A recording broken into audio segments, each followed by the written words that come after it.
بسم الله الرحمن الرحيم الحمد لله الذي هدانا لهذا وما كنا لنهتدي لولا أن هدانا الله وصل اللهم على سيدنا محمد وعلى آله وصحبه أجمعين. Assalamu alaykum wa rahmatullahi wa barakatuhu. Dieu dit dans la sourate Ali Imran, la troisième du Coran, قُلْ إِن كُنْتُمْ تُحِبُّونَ اللَّهَ فَاتَّبِعُونِي يُحْبِبْكُمُ اللَّهُ. Si vous prétendez aimer Dieu, alors prenez le messager de Dieu comme modèle et exemple. L'imam Ibn Qayyim al-Jawziyya rahimahullah dit: le plus dur n'est pas d'aimer Dieu. Le plus difficile, c'est pas de faire le pas vers Dieu par amour. Mais le plus dur, c'est d'être aimé par Dieu. C'est pas parce que toi tu aimes quelqu'un que la personne automatiquement t'aime. Ainsi, Dieu dit: si vous prétendez, si vous voulez, si vous cherchez à vous rapprocher de Dieu et à l'aimer, vous devez emprunter un chemin. Ce chemin, c'est l'amour du prophète sallallahu alayhi wa sallam. Et quand on aime quelqu'un, on lui obéit. On le prend comme modèle, comme exemple. On s'imprègne de sa personnalité. Ainsi, l'amour de Dieu est conditionné par l'amour du prophète sallallahu alayhi wa sallam, car beaucoup prétendent croire au prophète, aimer le prophète, mais leurs paroles et leurs actes contredisent et trahissent leurs prétentions. C'est pour cela, le Coran est clair: fattabi'ouni, suivez-moi. C'est moi qui vais vous accompagner pour vous rapprocher de Dieu. Je vais vous accompagner en vous expliquant, en vous donnant le vrai sens de la religion. لِيُبَيِّنَ لِلنَّاسِ مَا نُزِّلَ إِلَيْهِمْ. Un des objectifs majeurs du prophète, de la prophétie, c'est quoi? C'est que le prophète sallallahu alayhi wa sallam doit expliquer aux gens ce que Dieu attend d'eux. Ce que Dieu nous a dit de faire des choses, de ne pas faire d'autres choses, à travers son livre qui est le Coran. Et le prophète sallallahu alayhi wa sallam est là pour interpréter la parole de Dieu afin qu'on ne s'égare pas. En fait, ses dires, ses actes, ses approbations sont des garde-fous. C'est pour cela il y a des courants de pensée qui se sont égarés. Il y a des gens qui appartiennent à des courants de pensée qui s'égarent. Les premiers qui existent aujourd'hui, qui sont contemporains, ce qu'on appelle les coranistes, qui prétendent que le Coran est suffisant pour être un bon musulman pratiquant. Car d'après eux, tout est dans le Coran. Nous n'avons pas besoin d'un support qui s'appelle la tradition, la sunna. Il est clair et évident que ces gens se trompent, car le deuxième pilier de l'islam, qui s'appelle la salat, que vous venez d'accomplir, n'est pas dans le Coran de manière explicite. Ainsi, on ne peut pas pratiquer l'islam sans avoir recours au prophète de l'islam. J'arrive pas à comprendre comment ces gens font pour s'accrocher à cette idéologie. Car Dieu dans le Coran dit: fattabi'ouni, allez, suivez le prophète. Allez, suivez-moi, dit le prophète. Suivez le prophète si vous voulez que Dieu vous aime. Si la sunna du prophète n'est pas nécessaire, le Coran lui tout seul est suffisant, on va le suivre dans quoi? Dieu dit dans le Coran: قُلْ أَطِيعُوا اللَّهَ وَأَطِيعُوا الرَّسُولَ. Obéissez à Dieu et obéissez à son prophète. Si l'obéissance du prophète n'avait pas d'objectif, de but, pourquoi est-ce que Dieu nous demande de lui obéir au prophète? Il aurait dit dans le Coran, obéissez à Dieu, point final. Obéissez à Dieu, obéissez au prophète. Alors que juste après il dit wa ulil amri minkum, vos dirigeants, vos savants, obéissez à Dieu, obéissez au prophète et à vos dirigeants politiques ou intellectuels. Il n'a pas dit obéissez à vos dirigeants. Il n'a pas dit obéissez à ceux qui guident la communauté au niveau intellectuel. Par contre, il a dit obéissez à Dieu et obéissez au prophète. C'est ce que ça veut dire? C'est-à-dire qu'on doit dans tous les cas obéir à Dieu, on doit toujours obéir au prophète, car Dieu et le prophète ne peuvent pas nous ordonner quelque chose de blâmable. Ils ne peuvent pas nous dire de faire quelque chose qui est mauvais, qui est interdit. Par contre, nos dirigeants politiques, nos guides intellectuels ou spirituels, nos imams, nos savants, peuvent nous égarer. Parce que ce sont des êtres humains, ils ne sont pas infaillibles. Ainsi, nous leur devons respect et obéissance à une condition. Vous savez laquelle? S'ils nous invitent à obéir à Dieu et au prophète. Si ce qu'ils nous demandent de faire reste dans quoi? Dans le cadre délimité par Dieu et son prophète. Ainsi, l'obéissance à Dieu est sans condition, l'obéissance au prophète est sans condition. Quant à l'obéissance à toute autre personne, nos parents les premiers, elle est conditionnée par le fait qu'ils nous invitent à rester dans le sillon coranique et prophétique. Donc il est clair et net que ceux qui appellent au Coran et uniquement au Coran se trompent.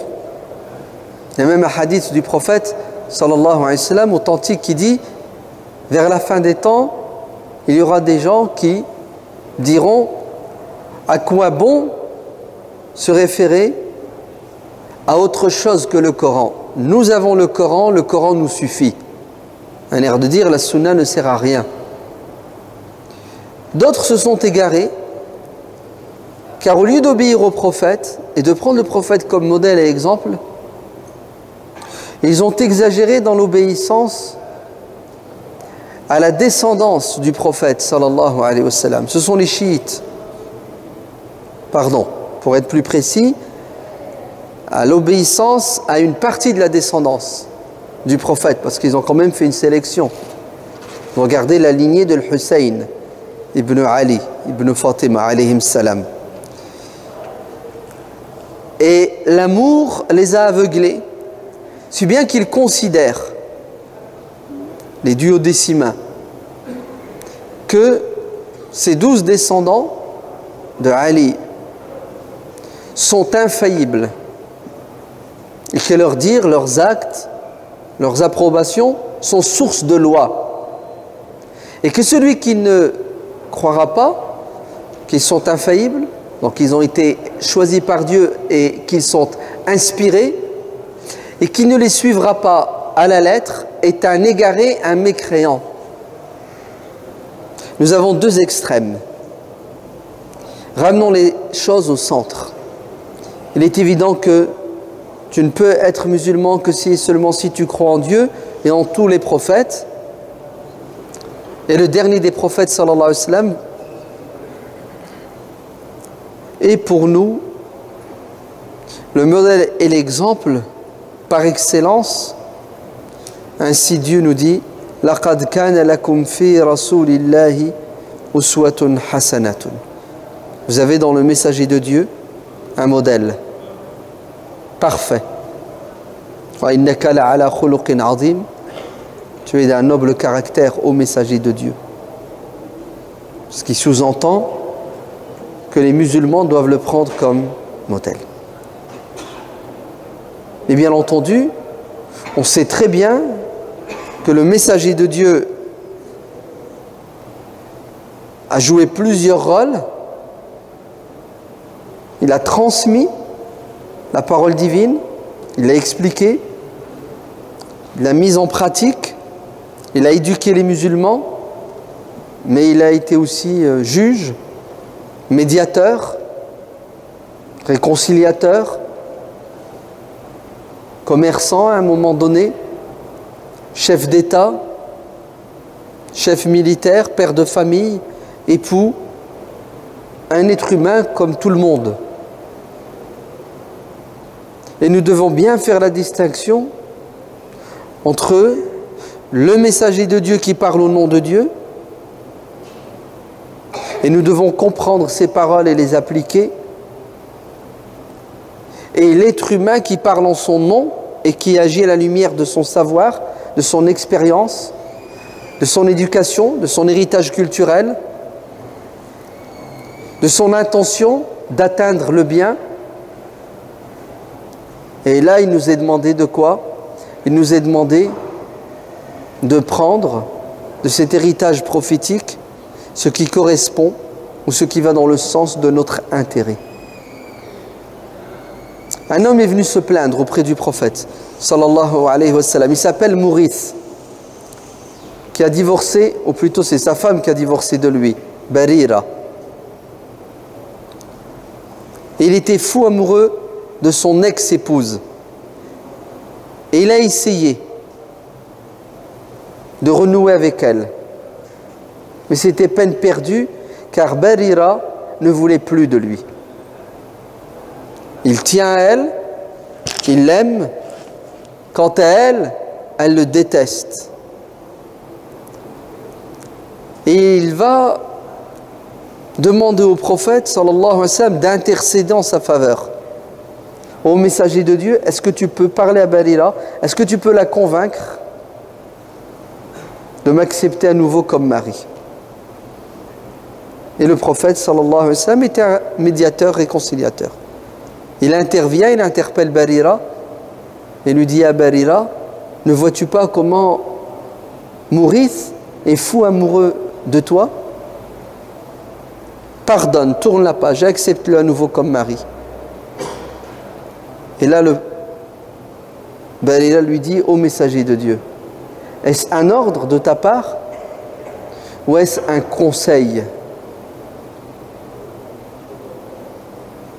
Vous savez comment Barira savait faire la distinction entre le messager de Dieu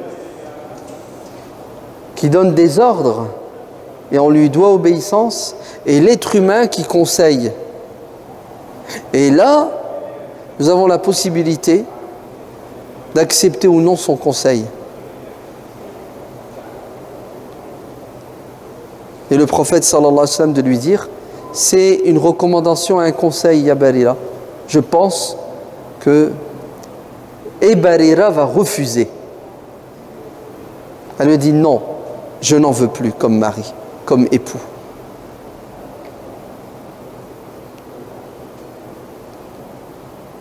Un homme interpelle le prophète sallallahu alayhi wa sallam. Il s'appelle Julaybib. Il lui dit, ô messager de Dieu, je voudrais me marier, je ne trouve pas de femme, plutôt personne ne veut m'accepter comme gendre. Est-ce que tu peux m'aider? Et le prophète sallallahu alayhi wa sallam va aller demander la main d'une fille pour Julaybib. Il parle aux parents et il leur dit, je suis venu intercéder en faveur de Julaybib qui cherche à se marier. Je suis au courant que vous avez une fille qui est très bien. Est-ce que vous voulez bien la donner en mariage à Julaybib? Et écoutez bien, ça va être un refus de la part des parents de cette fille qui n'accepteront pas l'intercession du prophète sallallahu alayhi wa sallam pour Julaybib. Pourquoi? Parce que Julaybib ne leur plaît pas. Julaybib avait des qualités mais il avait des défauts. Et ils ont estimé en tant que parents qu'il ne convenait pas à leur fille de l'épouser. Bien que le prophète l'ait proposé. Vous comprenez bien que ses parents n'ont pas désobéi au prophète, n'ont pas refusé de se soumettre au messager de Dieu. Parce qu'ils ont fait la distinction entre eux, le messager qui donne un ordre, qui a une dimension spirituelle et religieuse, et l'être humain qui donne des conseils qui sont soumis à la critique de celui qui les écoute. Et c'est à son bon vouloir de suivre ou de ne pas suivre. La fille va intervenir et dire « J'accepte de me marier avec Julaybib car je fais confiance au messager de Dieu. Si le messager de Dieu me l'a proposé, alors, même s'il a des défauts, par amour pour le messager de Dieu, par confiance envers le messager de Dieu, je suis prêt à l'épouser. » Elle l'a épousée, elle a été heureuse. Mais vous remarquez bien qu'ici à nouveau que certains compagnons comprenaient que aimer et suivre le prophète ne signifie pas suivre le prophète dans tout ce qu'il faisait et dans tout ce qu'il disait. Le prophète sallallahu alayhi wa sallam était à table, on lui a offert un repas et il a demandé « Qu'est-ce donc que cette viande ?» On lui a dit « C'est du lézard au messager de Dieu ». Et le prophète s'est abstenu de manger du lézard. Les compagnons assis lui ont dit « Ô messager de Dieu, c'est interdit ?» Il a dit « Non, pas du tout. C'est que le lézard ne fait pas partie de mes habitudes alimentaires. Je n'ai pas mangé ça, moi, dans ma jeunesse. » Et le compagnon va manger cette viande. On voit ici à nouveau que ce n'est pas parce que le prophète s'est abstenu que c'est interdit ou déconseillé. Le prophète s'abstenait de faire des choses, non pas en tant que messager, mais en tant qu'être humain, qui a des goûts, qui a des couleurs, qui a reçu une éducation. Vous entendez? Et parfois il faisait des choses, non pas en tant que prophète inspiré, mais en tant qu'être humain. Ils ont dit du prophète qu'il aimait bien la viande de mouton et en particulier l'épaule, qu'il aimait bien le sucré. Devons-nous, malgré nous, aimer la viande de mouton et le sucré? Non. Pourquoi? Parce que cela ne fait pas partie de la sunna, de la tradition du prophète, au sens où celui qui l'applique a appliqué un acte de religion où il sera récompensé. Et ça fait partie de la sunna du prophète au sens où on a décrit le prophète, on a des informations sur le prophète, et celui qui essaiera de se conformer au prophète dans tous les domaines, le culturel, l'économique, le politique, tout ce qui fait partie des choses de ce bas monde, avec une bonne intention, par amour et intelligence bien entendu, sera récompensé. Donc, il est clair et évident que nous devons suivre le prophète sallallahu alayhi wa sallam et le prendre comme modèle et exemple dans le religieux, n'est-ce pas? Dans les choses de ce bas monde, nos savants ont toujours, en commençant par les compagnons, discuté. Vous entendez? Ils ont discuté. Ils avaient toujours un esprit critique quant à ce que le prophète faisait, disait dans la gestion de ce bas monde. Il y a même une fenêtre ouverte, une porte ouverte dans le religieux. Puisqu'un jour, non, lors de la prise de la Mecque, le prophète sallallahu alayhi wa sallam a délimité le territoire sacré. Il a dit que le territoire sacré de la Mecque commence à tel endroit et s'arrête à tel endroit. Et il vous sera interdit de faire toute une série de choses que le prophète a bien définies dans cet endroit sacré. Hein? Vous n'avez pas le droit de faire la guerre, vous n'avez pas le droit de ramasser un objet si ce n'est que pour le rendre à la personne, vous n'avez pas le droit de chasser. Zone religieuse et naturelle protégée, puisque vous n'avez même pas le droit de couper les arbres. de cette zone sacrée. C'est haram. Al-Abbas ibn Abd al-Muttalib, son oncle, intervient, il dit au messager de Dieu, peux-tu faire une exception et nous laisser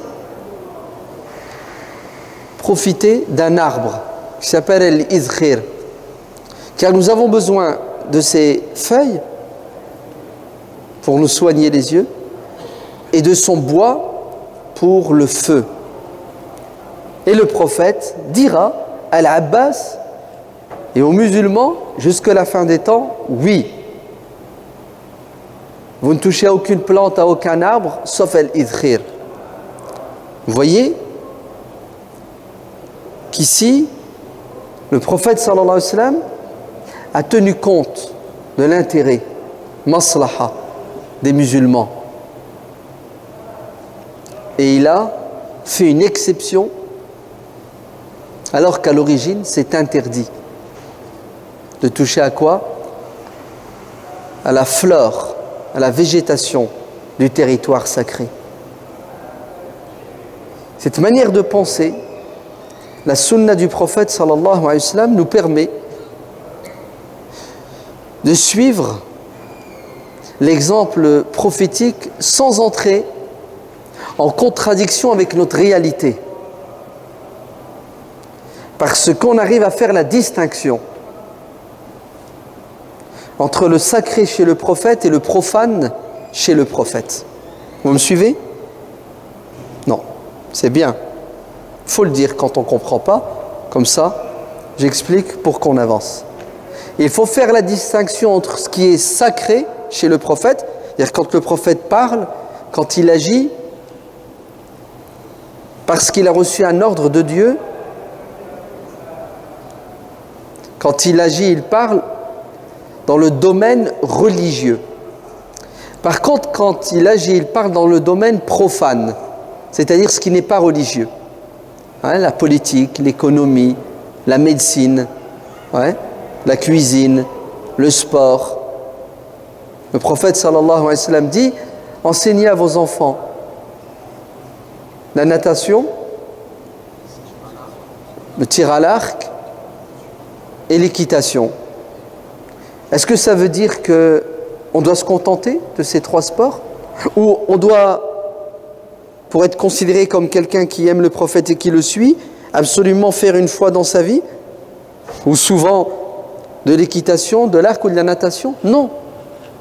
L'équitation, vous comprenez un peu pourquoi. Chez les Arabes, tu ne sais pas conduire une voiture, tu ne sais pas monter un cheval ou un chameau, tu n'es pas clair, n'est-ce pas? De dire, ouais, la natation, il n'y avait pas de... il n'y avait pas de quoi? Il n'y avait pas d'eau. Certes. Et le tir à l'arc, c'est normal chez un arabe, tirer à l'arc.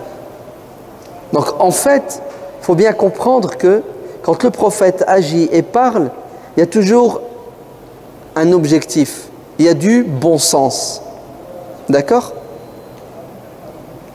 Par exemple, je sais pas, tu as mal aux yeux, tu prends rendez-vous, non, chez, comment on l'appelle?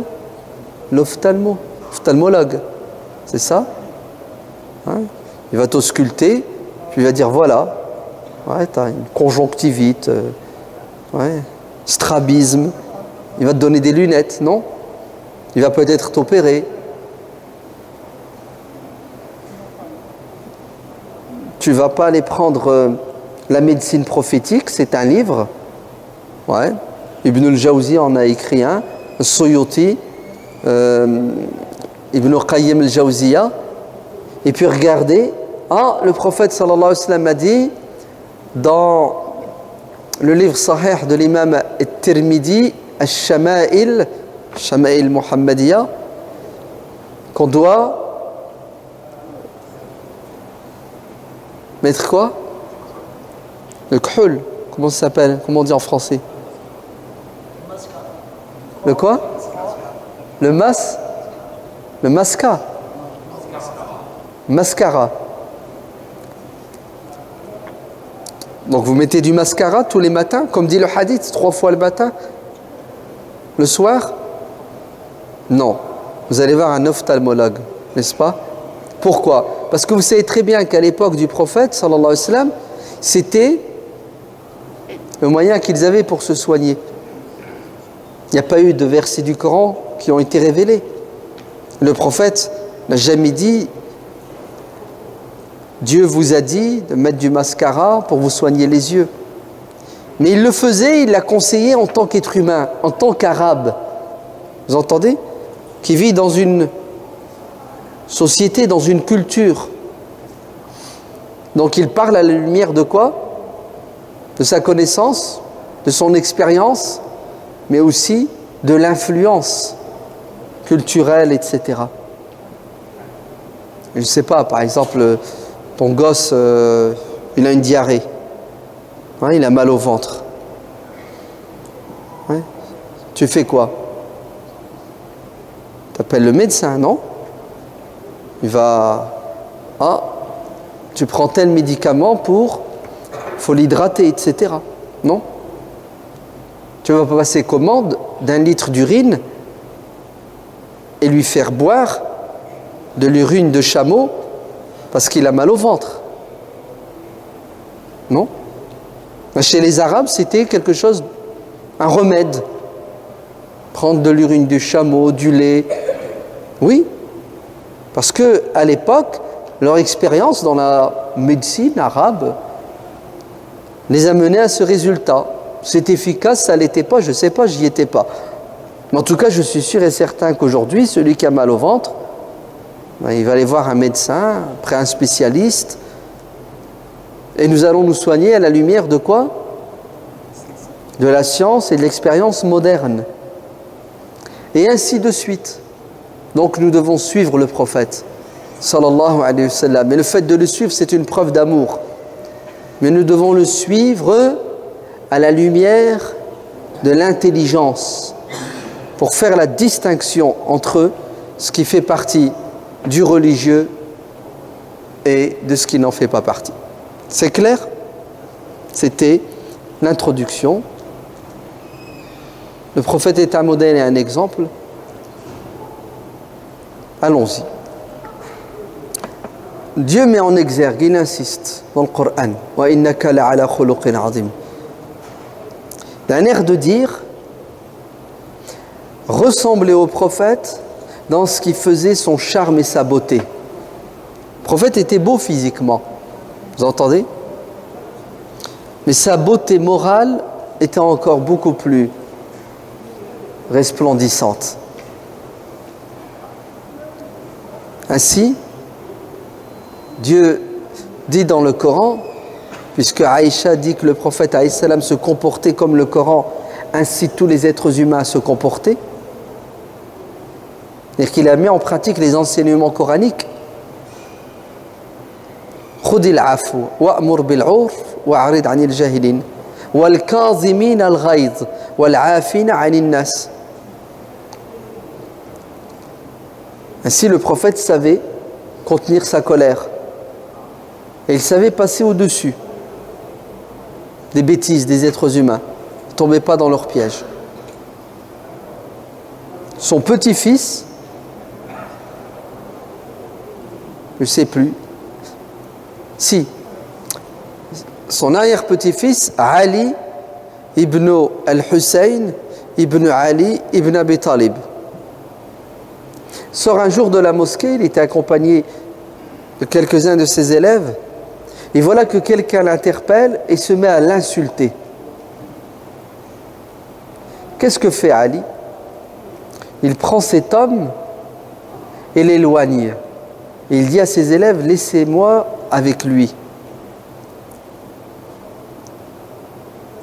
Et vous savez ce que fait Ali? Il l'écoute. Et l'autre se met à le critiquer et à l'insulter. Et une fois qu'il a fini, vous savez ce qu'il lui a dit? Tu n'as plus rien à rajouter? Il lui a dit non.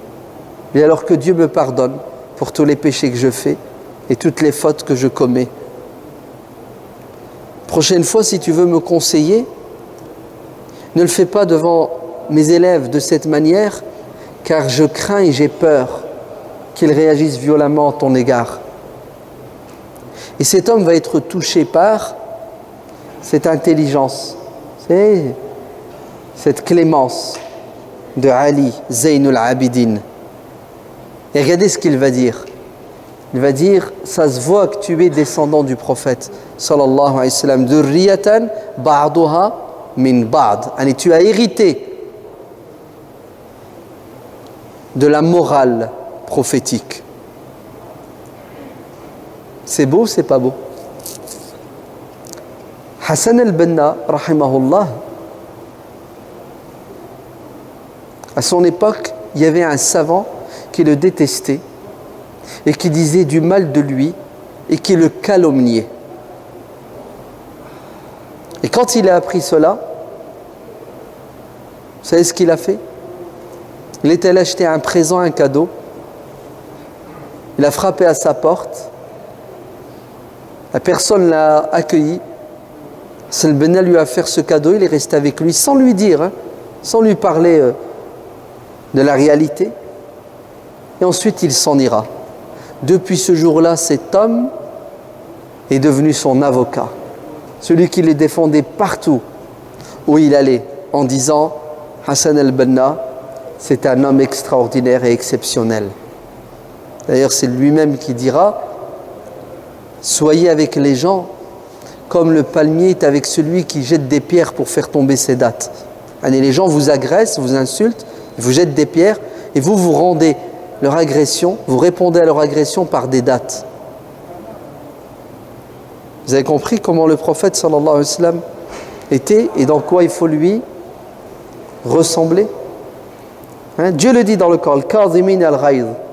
Il savait contenir sa colère. Même quand tu le mettais en colère, il prenait de la distance. Il ne tombait pas sous la pression des gens. Un homme va l'insulter en public devant tout le monde en lui disant « Donne-moi ce que tu gardes chez toi, car cela ne t'appartient pas, ni à toi ni à ton père. » La zakat, les aumônes que les gens ramenaient au prophète pour qu'il les redistribue. Il va faire ça avec violence, avec véhémence, en public devant tous les compagnons du prophète sallallahu alayhi wa sallam. Et les compagnons ont voulu réagir et le prophète les a retenus et les a calmés en leur disant « Laissez, c'est une affaire entre lui et moi. » Vous avez vu? Tu ne peux pas le déstabiliser. Hein, il reste ferme dans ses principes. Il le prend avec lui et il lui donne un peu d'argent. Es-tu satisfait? Il lui dit non. Il lui redonne de l'argent jusqu'à ce qu'il fût satisfait. Vous avez vu la générosité du prophète sallallahu alayhi wa sallam? Le prophète a dit à un de ses trésoriers qui s'appelle Bilal ibn Rabah, « Ya Bilal, donne. Ne crains pas la pauvreté, car Dieu est généreux. » Vous entendez? « Anfiq wa la takhsha min dhil arshi iqlala. » Et le prophète était un donateur exceptionnel. Il donnait de sa personne, de son temps, de sa bonté, de ses biens, se priver pour que les autres puissent jouir. Et là, l'homme est satisfait. Le prophète lui dit, bah alors accompagne-moi dans la mosquée. Les gens que tu as mis en colère tout à l'heure, en m'insultant, tu vas quoi? Tu vas les réconforter, en leur disant qu'entre toi et moi, il n'y a plus d'animosité. Et l'homme va prendre la parole en public en disant, c'est quelqu'un de bon et de généreux, Muhammad, alayhi salatu wassalam. Et il s'en ira. Vous avez compris? Ça s'appelle suivre le prophète. Ça s'appelle appliquer la sunna du prophète sallallahu alayhi wa sallam. Jarir ibn Abdillah a dit, depuis le jour où je me suis converti, à chaque fois que mon regard croisait celui du prophète, le prophète me souriait. Il dit que chaque fois que le prophète entrait en contact avec le visuel, il le voyait, le prophète lui souriait au visage. Parce qu'ils ont dit du prophète qu'il était quelqu'un de souriant en permanence, malgré les responsabilités qui pesaient sur lui. Vous entendez? Il était sollicité en permanence, malgré sa crainte de Dieu, révérentielle. Malgré tout cela, le prophète sallallahu alayhi wa sallam savait faire la différence entre quoi? Entre ses devoirs envers les gens et ses obligations, qui ne l'empêchaient pas d'assumer ses responsabilités au niveau éthique et moral. Il y en a, ils font la gueule 24 heures sur 24, alors qu'ils ont ça comme responsabilité. Ils sourient une fois par semaine. Et au quotidien,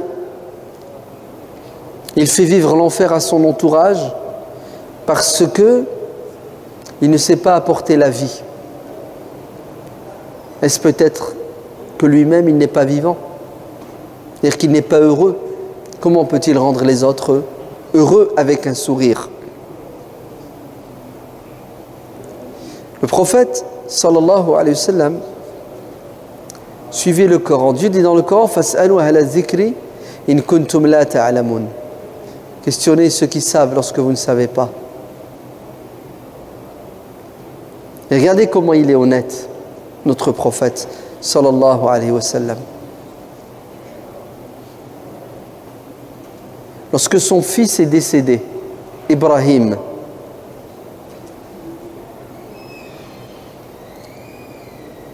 il va y avoir une éclipse du soleil. On sait tous que quand il y a une éclipse, il y a une prière qui n'est pas obligatoire, recommandée. Salat al-Kusuf, la prière de l'éclipse. Le prophète va accomplir cette prière en public. Et là, les gens vont se mettre à parler. Vous savez ce qu'ils vont dire? Le soleil s'est éclipsé parce qu'il est triste. Pourquoi est-ce que le soleil est triste? Parce que le fils du prophète est décédé.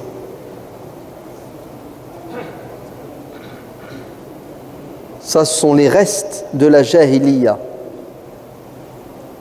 Et le prophète a mis 23 ans pour éduquer ses compagnons. Vous savez, ils n'ont pas changé du jour au lendemain. Ils ont mis du temps pour évacuer l'héritage arabe mauvais. Donc les Arabes croyaient, pensaient que les phénomènes naturels pouvaient, à un moment donné, se soumettre aux aléas de la vie de tout à chacun. Le fils du prophète c'est quelqu'un de grand, d'extraordinaire, est décédé, le soleil subit les conséquences de ce décès. Et vous savez tous qu'entre vous et moi, c'est de la folie, c'est de la bêtise. D'accord? Les lois physiques n'ont que faire de la mort ou de la joie de quiconque. Bien qu'il y ait aujourd'hui beaucoup de gens qui y croient, hein, n'est-ce pas?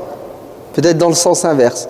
Ils croient que les astres ont un impact sur nous. Ce qui n'est pas faux physiquement. Hein. Le soleil, il a un impact sur nous, n'est-ce pas?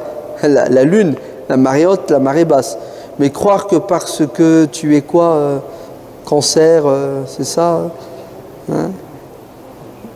Non. Hein? L'horoscope à bannir, n'est-ce pas?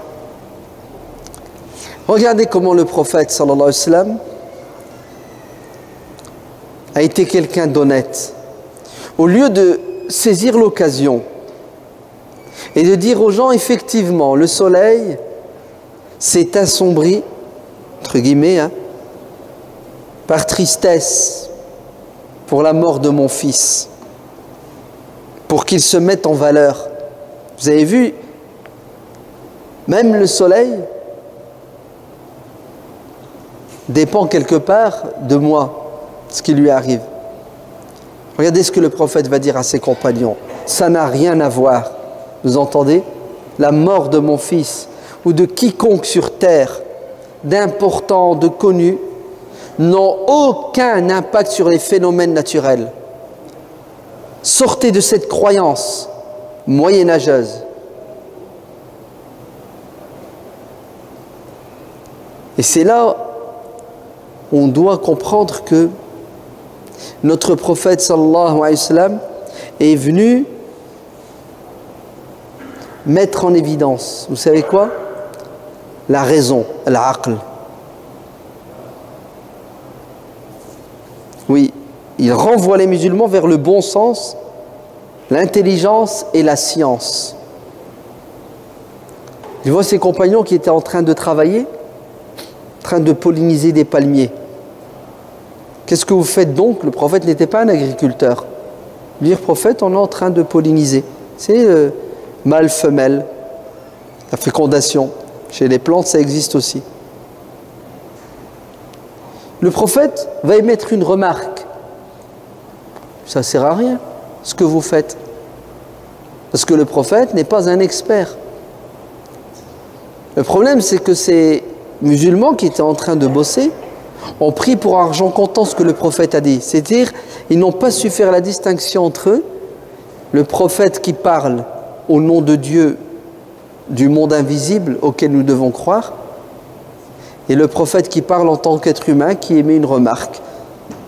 J'aime, j'aime pas. Oui, il peut se tromper. Ils vont prendre à la lettre ce qu'il a dit, ils ne vont pas analyser, ils vont arrêter le boulot, ça ne sert à rien, dit le prophète. Et 9 mois plus tard, la récolte est nulle et faible. Et ils vont aller se plaindre. Ils disent, prophète, tu nous as dit que ça servait à rien. Et voilà le résultat. Je dis, écoutez, attendez, on va s'expliquer. Ok, vous êtes plus savant et expert que moi dans les affaires de ce bas monde. Dans les affaires de ce bas monde, l'agriculture, la médecine, les mathématiques, la physique. Chacun son domaine. Je ne suis pas médecin. Vous entendez? Je ne suis pas pharmacien. Vous vous trompez. Je suis un éducateur qui vous parle au nom de Dieu pour vous enseigner la manière d'adorer Dieu. Dans les affaires de ce bas monde, chacun son domaine. Vous avez vu l'honnêteté à nouveau? La probité intellectuelle de notre prophète, sa sincérité. Il ne s'est pas dit « Oh mon Dieu, j'ai dit une bêtise, on va me le reprocher, je vais m'entêter, je lâche pas, oui ça sert à rien », alors qu'ils ont les preuves concrètes que ça sert. Non, le prophète va les corriger. C'est vous qui n'avez pas compris que lorsque j'ai parlé, je n'ai pas parlé en tant que messager. Ce n'était pas du religieux. Et le prophète va les renvoyer vers quoi? Vers leur savoir-faire. Ce qu'ils maîtrisent.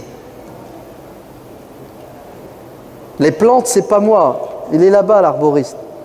Les animaux, c'est pas moi. Allez voir le vétérinaire, le zoologiste. Aujourd'hui, il y a des musulmans